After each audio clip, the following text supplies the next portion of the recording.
Yan yung salad dito sa Middle East. And then ito yung chicken. Masarap siya. Parang malakit yung rice niya.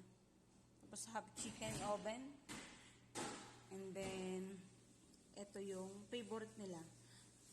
Vegetable. Yan ay okra na maliliit. Tapos yung beans. Tapos zucchini and carrots. Maliliit ang okra niyan.